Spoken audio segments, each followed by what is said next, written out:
What does it mean to be a responsible digital citizen? And why is it even relevant? Let's find out. My guest, Yetty Williams, is here to educate us all about this. Yetty Williams is an advocate for digital citizenship and believes every child and family can learn to use digital for good. Her coaching practice focuses on intentional digital parenting. She is the founder of LagosMums, the first Nigerian blog dedicated to mums, parents, and caregivers. She believes that parenting should be a mindful, intentional, and collaborative process. As a parenting coach, her mission is to create LagosMums so that it's a destination for e-village for different people, different family members, male and female, even though she didn't say the male part, but I think it should be all-inclusive. So let's get right to it. Yetty, thank you so much for being here. Thank you. Thanks for having me on. Yeah, last week we talked about parenting on some level, and it's quite exciting to be talking about the digital element of this. But my first question would be, what does it mean to be a responsible digital citizen? Absolutely. So we no longer live in just a physical world. All of us are online in some capacity or the other. Yep. So responsible digital citizenship means knowing how to show up online, how to use the platforms, how to connect with other people in the digital world, and ensuring that you actually are using it for good, positively, and making an impact positively all around. And that's something that's not, you don't just fall into it, you need to learn it. And especially for children today who are all born into a digital world. So children certain ages and below have no idea of what a world pre-digital is. But that doesn't mean they know how to be responsible citizens in that virtual world that sometimes seems very different from your physical reality. You know, there was something you said just now. You said how to show up in it. What do you mean? So there's something called the disinhibition effect, which happens when you're online. And typically when you're online, the way you behave, the way you respond, the comments you make, the things you can't say in a virtual world can feel very different from your in-person interactions.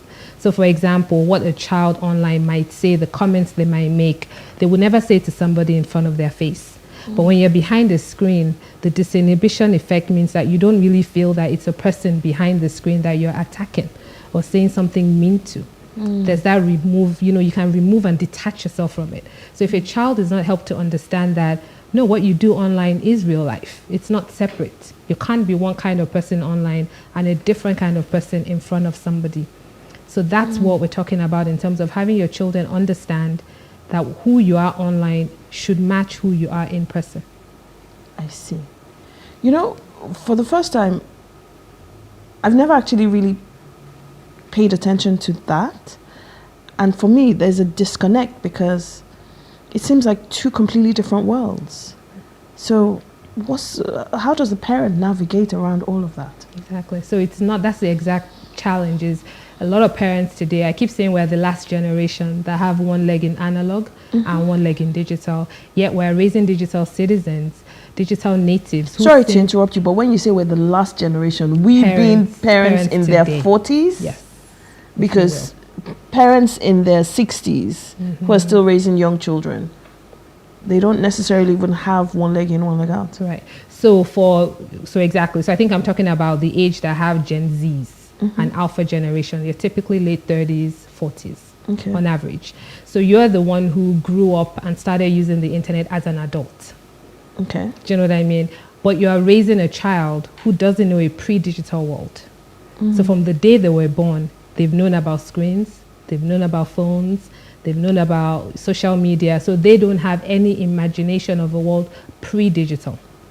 So because of that tension, if I'm an adult, I'm learning about life in the digital world, but I'm also raising a child who's also in that digital world that I'm still trying to figure out. That's part of what causes the tension.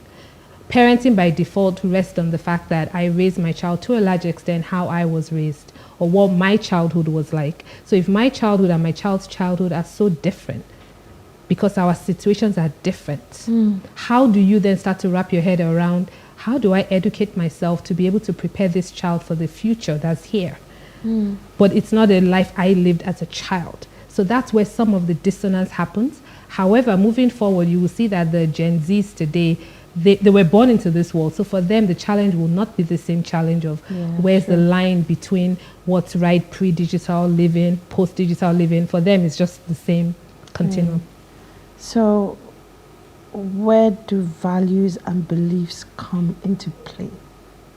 And that's where the big work really is I really believe that a lot of parents, every single person, needs to go through a process of unlearning to relearn based on the world that we live in today. However, it does not suggest that our values and beliefs need to go out of the door. It doesn't. What we need to do is, I go through something called 3 E's. Okay. Educate yourself. Okay. Why are your children online? What do they like doing? Where are they spending time? So you lean in and understand how your children are using digital first. Okay. When you understand that, you have your values, you have your beliefs, you know why certain sites in your view are inappropriate for a child, then you can start empowering the child to make the right choices when they're online.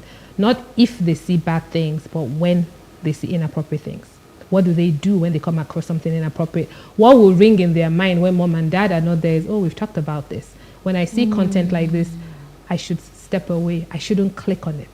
And if I do click on it and I start seeing more of that, because that's how algorithms work, which we'll get into if we have time for that, is a child knows that I should raise my voice and tell my mom or dad or the caregiver in my life that, oh my goodness, I clicked on something I shouldn't have, and now I'm seeing more of this content. Then you have an adult that can step in and help to protect that child from seeing more of that content, because the devices have no clue that that is a child seeing or who stumbled on this content. And then you need to add the E of empathy, is as a parent, have empathy for your children. So when your child is upset because they posted something on social media and nobody liked it, you can't dismiss it. Because that's the equivalent of a child when we were growing up, going to a playground and nobody would play with you on the playground. If that child comes home and says, Mom, Dad, I went to the playground, nobody would play with me. They didn't let me go on the slides. They didn't let me take turns on merry-go-round. You would understand and empathize and say, oh, what happened? What happens is when a parent dismisses that child to say, so they didn't like your post, so why is that upsetting you? You've shut that down and you're not empathizing with a child who's growing up in a world where their self-esteem is tied to what happens in the online world. So it's so critical we get it so that we can help to guide them, to help them in this world that's exposed to billions of people online. This is some heavy stuff, because I'm listening to you and I'm like, what if I'm an adult who doesn't have the talent or gift of empathy? Where do I even begin? Right. That's why it's a process. You have to unlearn and say, all right, in the world we live in today, what do I need to be an intentional digital parent? You notice I said that's what I focus on a lot more, because a lot of the questions and issues I'm getting, it's all around screen times. Majority of the time. And it really, what's happening is, if a parent is not equipped, there's no way they can help raise a child to be a responsible digital citizen if they themselves don't understand what is going on, what are the downsides, what are the possibilities, because it's not good or bad. It is really about how you show up, how you use it, how you recognize the red flags as a parent, as a child. What are the red flags? If I see certain things, what do I do? How do I pick up that my child is maybe being cyberbullied? Because once again, physical bullying, you can see it. Maybe a child comes home with a bruise. Monday, Tuesday, what's going on? It might eventually come out. So and so is pushing me on the playground. You can take it up and go to school. But when it's cyberbullying, nobody's going to know. It's that child and a screen.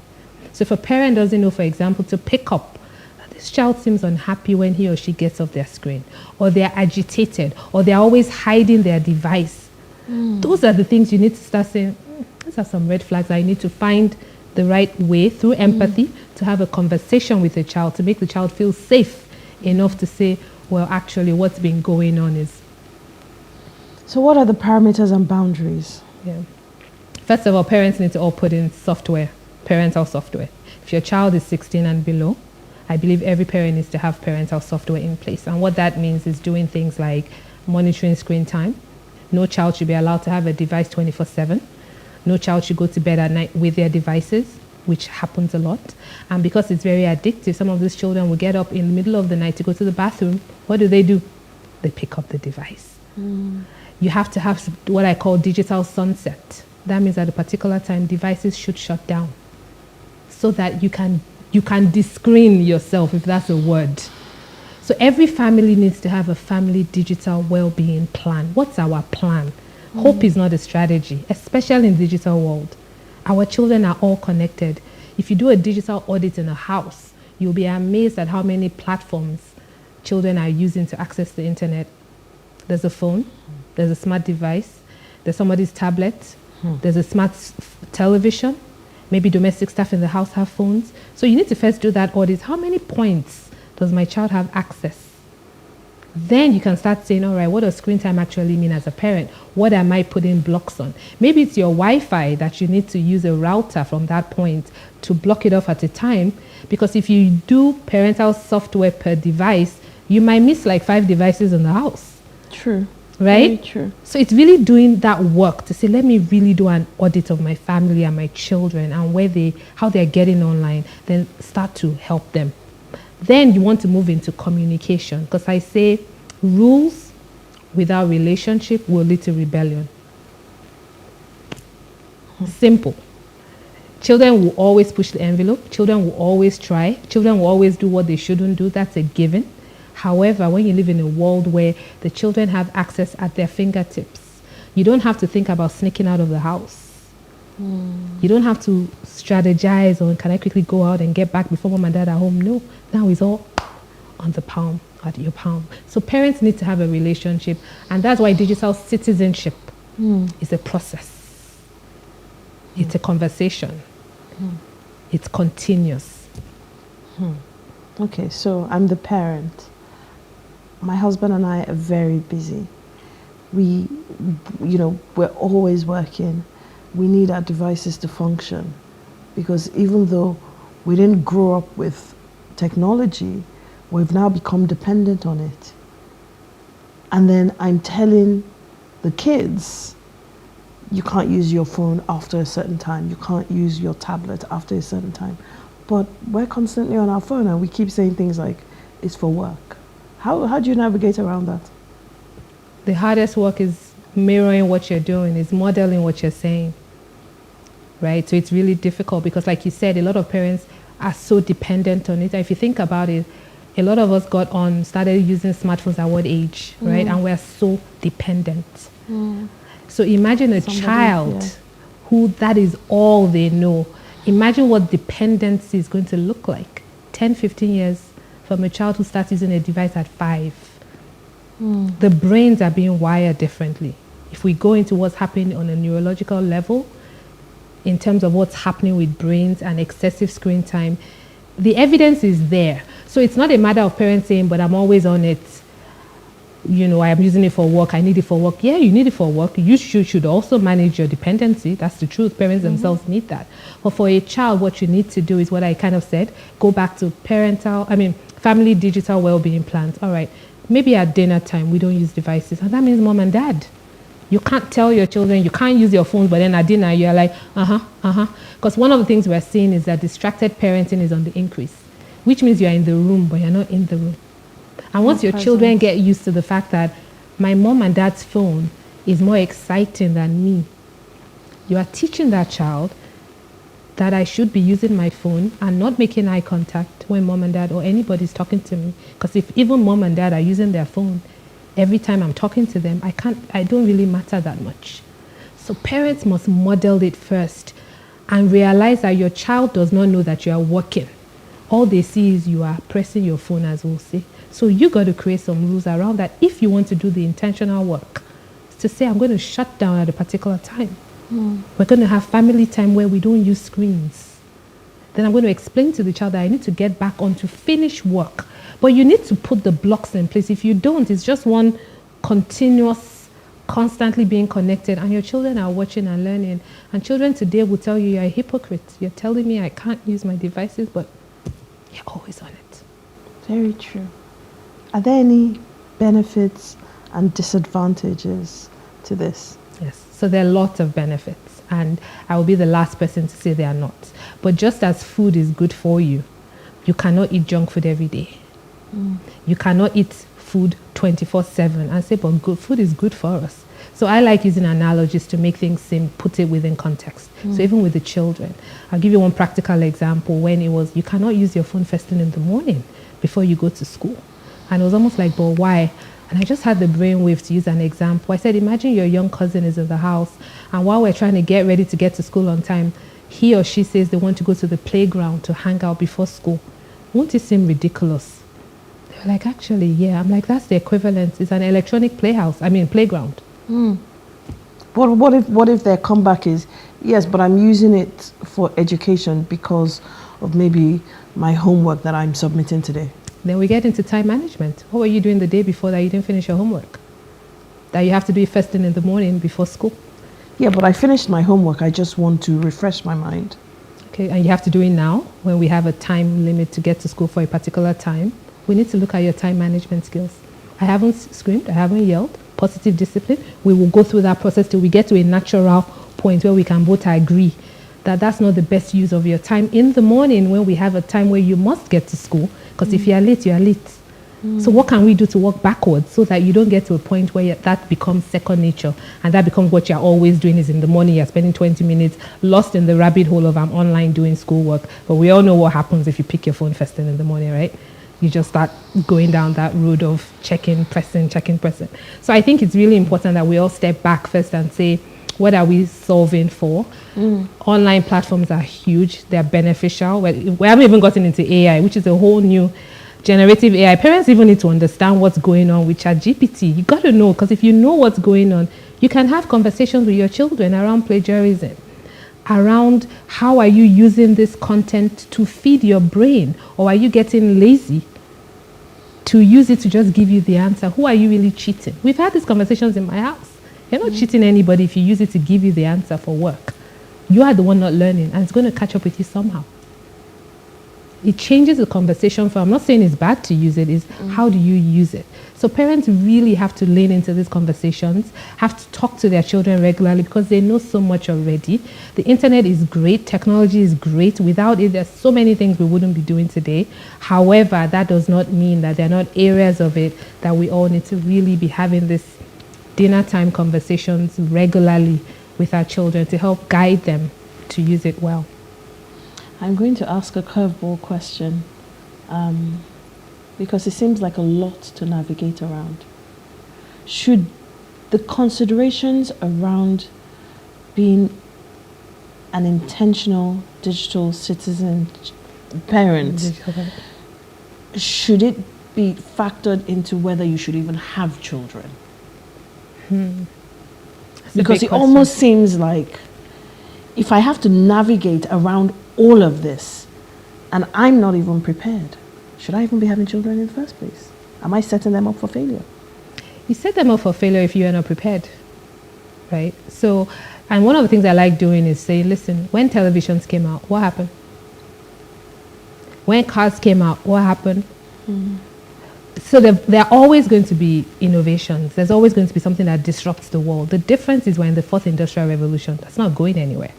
And because we're in the fourth industrial revolution, it is all about digital and things happening quicker and faster and adoption happening faster and faster and faster. For example, ChatGPT came out and I think within 5 days or something, it hit 1 million subscribers. People signed up. In what, 5 days? Even some of the most popular social media platforms, it took them years to get to that number. So what's happening is that the transformation is happening so quickly now. So if somebody asks that question to say, maybe I shouldn't have children, you need to ask the bigger question. What about climate issues? There are some people who are like, just based on where we are in the world and the climate challenges that we have, it's not responsible to bring a child into the world, for example. What about all the children that need a home in adoption homes? So there's always going to be a reason, but I wouldn't say technology should be something that makes a parent fearful to not have children. Absolutely not. It's being prepared for it. And, you know, it's really weird that this was, I'll call it the mountain I started on when I started LagosMums, and I just felt many years ago that digital was going to change fundamentally the family. How and what I've seen, I don't want to say it was inspired by God, but honestly it was, because I've never seen before I started, I never really heard of parenting coaching or anything around that. But I somehow started, and I just kept going and seeing deeper and deeper how necessary this is. And every parent needs to go through what I call their own digital parenting awakening, to say, where are we? Are we even prepared? And whenever you wake up, it's your morning. For some people, unfortunately, it's late, but it's never too late to make some steps towards correction. And being that, CBT, therapy, there's so many things that you can integrate to help you get back on what ideal looks like. But every parent cannot just hope for the best because of the damage that digital footprints holds today. What kind of damage are we talking about? So digital footprints where a child shares certain things online, or a teenager shares certain things online, and it affects them down the line. People are losing jobs because of something they tweeted when they were 14 or 15. A job shows up and they're like, you're racist. Or, all of those things come back. The internet doesn't forget. So if a child isn't taught with that what you share online stays online, whose fault is it if a parent never had that conversation with a child? Will you say the child should have known? Based on what should they have known? So it's a big job, but I never like leaving parents feeling overwhelmed. It sounds overwhelming. Be aware, and then take it bit by bit. What does that mean for me? So if all you do at the end of listening to this is, all right, where am I as a family? Where are we truly? This is not about forming. This is truly for the children you're raising. Where are you? And then start saying, what can I start to do to get us into a place where I feel more in control? Because when the parent feels fearful and worried, they react. When they react, you build a wall. Your child is not even going to talk to you then, because all they see is mom is always reacting. Dad is always reacting. Dad is always suspecting that I'm doing something bad online. So let me just do it anyway. Yeah. So what you've just said takes me into my final question, which is, can you give us 5 strategies that we can employ to begin to raise, begin to raise digitally responsible citizens in our children, and for us as the parents to become digitally responsible as well? So the first thing I'll say is realize that you need to learn this stuff. We're not born into irrespective of what age you are as the parent. Whether you're 60, 50, 20. So far you're raising a child in this world today, you need to do some learning to understand the implications of screens, online platforms, social media on your child and on yourself. But because we're focusing on children, right? So everybody first needs to just start with saying, I don't know this stuff. So I need to understand what is happening. Right, and what is going on. And there's so much research out there that there's nothing stopping you from getting this information. The second one is being willing to even say, all right, you know what, I need to understand how my child uses this platform. What do they like doing? Because the truth is that what a child does online usually is a sign of what they're interested in. So a child could be on YouTube watching cooking shows. That's not bad in itself, but how can a parent use that as a bonding opportunity? Oh, why don't you come up with 2 or 3 recipes every week we can try? You suddenly take the online interest offline. Or a child that likes to play video games. Why do you particularly like these video games? What about it interests you? Have you thought about creating your own video game? So I think second is leaning in and engaging with the children. The third is, as a parent, have some controls in place. Just the same way you won't say you think you live in a safe neighborhood, so you're not going to have a gate. You won't lock your door at night, or you won't put in security systems. You're going to. So start to think, what does parental software mean, and why do I have it? It's not that you want to be a monitoring spirit, but your child needs to be protected from the big bad internet world. Like they're exposed to everybody. So what does that mean for you with parental software? That's the third thing. You need to have parental software in place. Simple things like flagging comments, flagging keywords. So you can put it in such a way that if certain keywords come up, or your child's curiosity, when children are curious, our children are all going to be curious. When they type in something that might be a little concerning, this is where empathy comes in, and emotional intelligence. You don't show up screaming, why did you put that in? Why are you searching for that? No. You then calmly figure out, how does the conversation need to evolve to show that maybe my child is curious about this natural thing. Do you see what I mean? So that's the third one about parental software, why you put it in place. It's not to monitor the child. The fourth one I would say is ensuring that you are having regular conversations with your children. Screen free. Screen free. So you need to create those rules in your house. When do we have screen free times in this house? Your children need to know that they need to allow their brains to even be bored. I see. So they just need downtime. I see. So is it dinner? Yeah. Maybe dinner is when we won't use screens. Maybe there's one room in the house. I have one room in the house. They've been asking me to put a television. I'm not answering them. That's the screen-free room in the house. You just need to model to them that you can be off this thing. Screen and so on. And it is fine to sit down and so model what's the other fifth things. one? And the fifth one, I would say, is don't beat yourself up. Because when a parent comes feeling overwhelmed, fearful, like I'm in trouble, your children are going to pick it up. Wow. So please don't be overwhelmed. Realize that it's a journey. Realize that it's a process. And thankfully now we have things like parenting coaching that exist. It's okay to say, you know what, I don't know, or I'm struggling a little bit. Yeah. My child is 15. Maybe I've given them too much access. What can I do? My child is 6 years old. When should I give them their first device? Do you see what I mean? So no matter where you are on the spectrum, there's something that you can do to ensure you're raising a responsible digital citizen. This has been awesome. Honestly, it really has. And I'm so thankful that you were able to come on today, Yetty. Thank you. It's been quite packed, and I think we need to keep having this conversation. So thank you so much. Thank you for having me. So we've come to the end of this segment. Fumi and Helen will be rounding off the show in a few minutes. So please stay tuned whilst they do this. Thank you.